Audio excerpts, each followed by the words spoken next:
আপনি দেখেন আপা একটা খুব আপত্তিকর কথা বলছেন, এটা খুবই কোনোভাবে উচিত না। তিনি বলছেন যে কি সরকার মবের ডাক্কা হচ্ছে আওয়ামী লীগ নিষিদ্ধ করছেন, তাহলে বিএনপিকে আওয়ামী লীগ নিষিদ্ধ চায় না? অবশ্য বিএনপি নিষিদ্ধ না চাওয়ার অনেক কারণ থাকতে কাগজে কলমে চাইনি। বিএনপি বলেছে মানুষ তার ভোটের রায়ের মধ্যে দিয়ে আওয়ামী লীগকে বিলুপ্ত করে দিবে। আমরা তো দেখছি অন্যান্য দলগুলো কিভাবে বিলুপ্ত হয়েছে। বলতে দেন প্লিজ।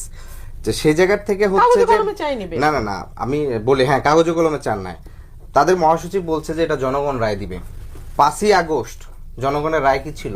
আপনি জনগণকে বারবার রায় দিতে বলেন, তাহলে জনগণের রায়ের জন্যই তো আমরা বলছি যে জনগণের রায়ের জন্য আপনি গণভোট দেন। সেটার বিষয় তো আপনার সেটাকে আপনার জনগণের ভোট মনে হয় না।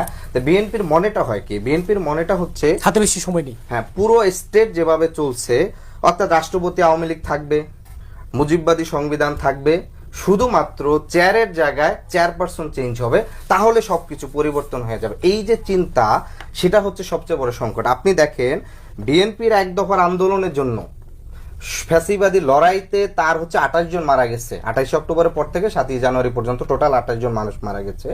আর ফ্যাসিবাদ পড়ে যাওয়ার পরে নিজেদের ভিতর ক্ষমতা ভাগাভাগির জন্য অন্তকোন্দলে মারা গেছে 78 জন।